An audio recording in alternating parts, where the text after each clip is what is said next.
ஒரு அம்மாவுக்கு 2 குழந்தை பிறக்குது. ஒரு குழந்தை இறந்து போயிருக்கு, ஒரு குழந்தை உயிரோடு இருக்கு. 2 குழந்தையும் கொண்டு வந்து தாயிட்ட காமிச்சிட்டு இறந்து போன குழந்தைய புதைக்கணும். கொண்டு வந்து காமிக்கிறாங்க.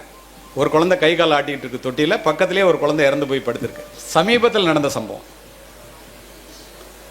4 டாக்டர் நிற்கிறாங்க, 8 நர்ஸ் நிற்கிறாங்க. என்னுடைய வீட்டில் 4 மருத்துவர்கள். தாய் மயக்கம் தெளிஞ்சு குழந்தை பிறந்து பிரசவ வலியிலேருந்து அப்போ தான் எந்திரிக்கிறாங்க. அந்த குழந்தை 2ஐயும் உத்து பார்க்குறாங்க. ஒரு குழந்தை உயிரோடு இருக்குது, ஒரு குழந்தை இறந்து போயிருக்கு. உண்மை சம்பவம், கதையல்ல. தாயினுடைய சக்தி என்ன என்பதை தெரிந்து கொள்ளுங்கள். டாக்டரை பார்க்குறாங்க, ஒரு குழந்தை இறந்து போச்சுன்னு சொல்கிறாரு. பீடியாட்ரிஷியன் முயற்சி பண்ணி பார்த்து அழல குழந்தை, அதனால் இறந்து போச்சுன்னு முடிவு பண்ணிட்டாங்க. அந்த தாய் சொல்லுகிறாள், என்னுடைய வயிற்றிலே 2 குழந்தைகள் உயிரோடு இருப்பதை நான் உணர்ந்தேன். நீங்கள் மிகப்பெரிய மருத்துவர், சுகப்பிரசவம், எப்படி ஒரு குழந்தை இறக்க முடியும்? வாய்ப்பே இல்லை. இல்லைம்மா, எவ்வளோ முயற்சி பண்ணி பார்த்துட்டோம், முடியல. அந்த தாய் கேட்கின்றாள், அந்த இறந்து போன குழந்தையை நான் கொஞ்ச வேண்டும். அதுக்கு தான் கொண்டு வந்தோம், நீங்கள் கொஞ்சிட்டு கொடுங்க, கொண்டு போய் புதைக்கிறோம். அந்த தாய் வாங்கி தோளிலே கிடத்தி கொண்டு இறுக்கமாக அந்த குழந்தையை அணைத்து கொண்டு கதறி கதறி அழுகின்றார். புருஷன் சொல்றார், பக்கத்தில் இருக்கிற கணவன், ஒரு குழந்தை உயிரோட இருக்க, அழாத, பச்சை உடம்பு அப்படிங்கிறார். கையை தட்டி விட்டாங்க.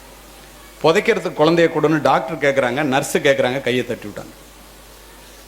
மாணவ செல்வங்களே, அத்துணை பேரும் பார்த்து கொண்டிருக்கும் போது குழந்தை அழுகின்ற குரல் கேட்டவுடன் உயிரோடு இருக்கின்ற குழந்தையை அத்தனை பேரும் பார்க்கின்றோம். தாயினுடைய தோளிலே இருந்த குழந்தை தாயினுடைய அரவணைப்பிலே உயிர் பெற்று கதறி அழுகின்றது.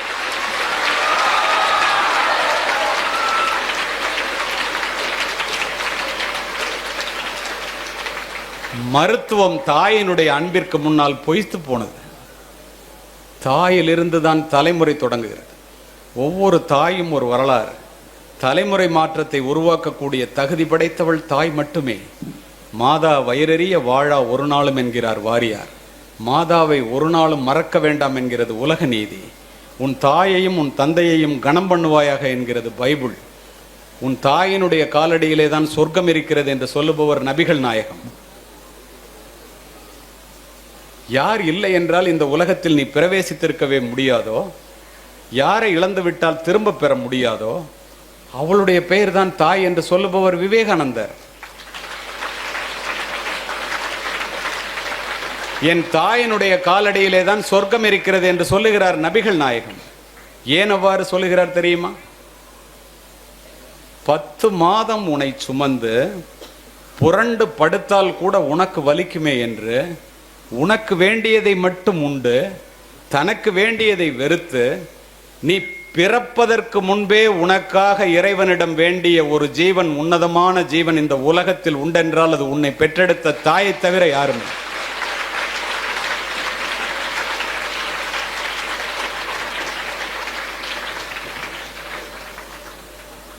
இதை ஏன் சொல்லுகிறேன் தெரியுமா? சித்திரச் சோலைகளாக இங்கே அமர்ந்திருக்கின்றீர்களே, உன்னை பெற்று வளர்த்து ஆளாக்குவதற்கு உன்னுடைய தாய் எத்துணை முறை ரத்தம் சிந்தினாள் என்று எத்துணை பேர் சிந்தித்து பார்க்கிறீர்கள்? யார் யாரையோ பற்றியெல்லாம் நினைத்து கொண்டு காலத்தை கடக்கின்ற இளைய சமுதாயமே, உன்னுடைய தாயை பற்றி நினைப்பதற்கு எவ்வளவு நேரத்தை நீ தினம் ஒதுக்குகின்றாய்? நீங்கள் சூடிடும் மணிகள் அவர்கள் வியர்வையின் துளிகள். தாயினுடைய உழைப்பிலே வளர்கிறோம், தந்தையினுடைய வியர்வையிலே உயர்கிறோம். தாய் அசல், தெய்வம் அதன் நகல் என்பேன். தெய்வத்தை நாம் நேரில் பார்த்ததில்லையே.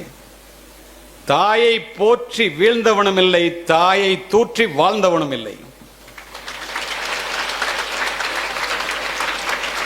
வளர்ந்த பிறகு நான் நான் என்று சொல்லுகின்றீர்களே, அந்த நான் என்பது யார்?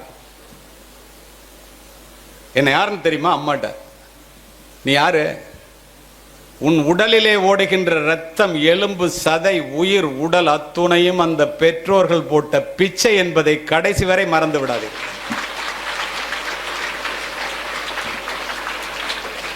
ஓலை குடிசையிலே ஒழுகும் மழை நீரை குழந்தை மேல் படாமல் காப்பதற்காக ஒவ்வொரு தாயும் தன்னுடைய உடலை கூடாரமாக்குகிறாள்.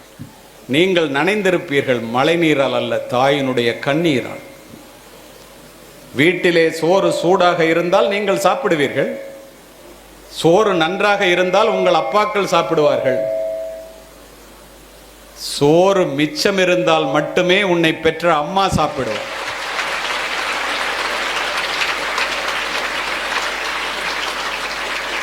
நான் உலகம் முழுவதும் சென்று உரையாற்றுபவன். ஒரு மாதத்திற்கு 2 நாடுகளில் உரையாற்றுவதற்காக பயணிப்பவன்.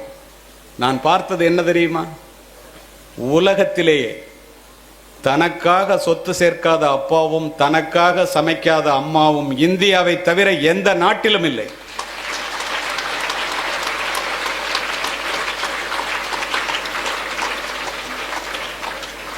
வெளியிலே போய்விட்டு பிள்ளை மழையிலே நனைந்து வந்தால் அப்பா கொடை எடுத்துட்டு போயிடக்கூடாதாடான்னு சொல்லுவார். அண்ணன் ஓரமாக ஒதுங்கி நின்றுட்டு வரக்கூடாதா மழை விட்டோன்னு. தாய் என்ன செய்வாள்? தன் பிள்ளையினுடைய நனைந்த தலையை முந்தானையால் துவட்டி, இந்த பாழாய்ப்போன மழை என் பிள்ளை வெளியிலே போகும்போதா பெய்ய வேண்டும், மழையையே திட்டுவாள்.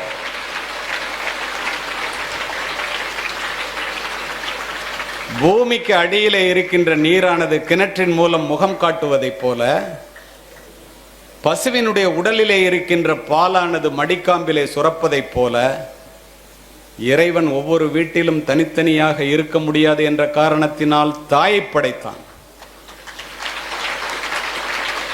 கோடிக்கணக்கான யூதர்களை கொன்று குவித்த ஹிட்லர் 2ஆம் உலகப் போருக்கு பின் தன்னைத்தானே சுட்டுக்கொண்டு தற்கொலை செய்து கொள்ள வேண்டும் என்று நினைத்த போது, மாணவ செல்வங்களே, தன் தாயினுடைய புகைப்படத்தை எடுத்து நெஞ்சிலே வைத்து மார்பிலே தழுவியபடி துப்பாக்கியால் சுட்டுக்கொண்டு இறந்து கிடந்தான். நீ உங்க அம்மா அப்பாட்ட போய் கேள, உங்க அம்மாட்ட போய் கேளு, போனோன்னு வீட்டுக்கு, அம்மா உனக்கு என்னம்மா வேணும்னு. எனக்கா? நீ நல்லா படிச்சு பெரிய ஆளானா போதுண்டா கண்ணா, அதை தவிர எனக்கு வேறு ஒன்றும் வேண்டாம் என்று ஒற்றை வார்த்தையிலே முடித்துக் கொள்வார்.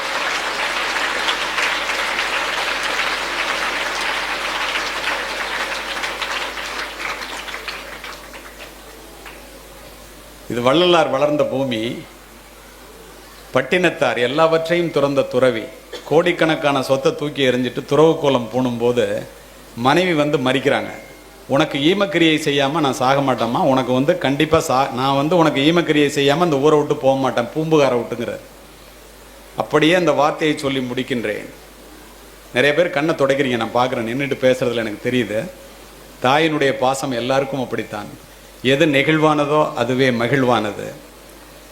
தன் தாய் இறந்த செய்தியை கேட்டு சுடுகாட்டிற்கு ஓடி வந்த முற்றும் துறந்த துறவி பட்டினத்தார் தாயினுடைய உடலை பச்சை வாழை மட்டையிலே வைத்து எரித்து உருகி உருகி 10 பாடல்களை பாடினார்.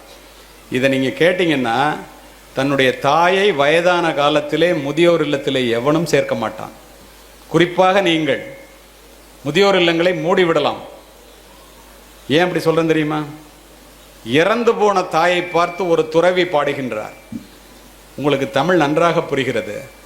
2 திங்களாய் அங்கமெல்லாம் நொந்து பெற்று பைகளன்ற போதே பரிந்தெடுத்து செய்ய 2 கைப்புறத்திலேந்தி கனகமுளை தந்தாளை எப்பிறப்பில் காண்பேனினி. பாலூட்டி சீராட்டி வளர்த்த தாயே இறந்து போயிட்டே, உன்னை எப்படி பார்ப்பேன்? முந்தி தவம் கிடந்து 300 நாளளவும் அந்தி பகலாய் இறைவனை ஆதரித்து தொந்தி சரிய சுமந்து என்னை பெற்ற தாயார் தனக்கோ எரிய தளல் மூட்டுவேன். வட்டிலிலும் தொட்டிலிலும் மார்மேலும் தோல்மேலும் கட்டிலிலும் வைத்தென்னை காதலித்து சுட்ட புறகிலிட்டு காப்பாற்றும் தாய்க்கோ விறகிலிட்டு தீ மூட்டுவேன். அரிசியோ நான் இடுவேன் ஆத்தாள் தனக்கு வரிசையிட்டு பார்த்து மகிழாமல். அம்மா கொஞ்சறாங்களாம் பிள்ளைய. ருசியுள்ள தேனே அமிர்தமே செல்வ திரவிய பூ மானே என்று அழைத்த தாய்க்கு தாய் தலைமேல் கொள்ளிதனை வைப்பேனோ கூசாமல். முன்னை இட்டத்தி முப்புறத்திலே பின்னை இட்டத்தி தென்னிலங்கையில் அன்னை இட்டத்தி அடிவயிற்றிலே யானும் இட்டத்தி மூழ்க மூழ்கவேன்னு ஒரு துறவி இறந்து போன தாயை பார்த்து கதறினார் என்றால், உயிரோடு இருக்கின்ற தாயை நீங்கள் எப்படி பார்த்து கொள்ள வேண்டும்?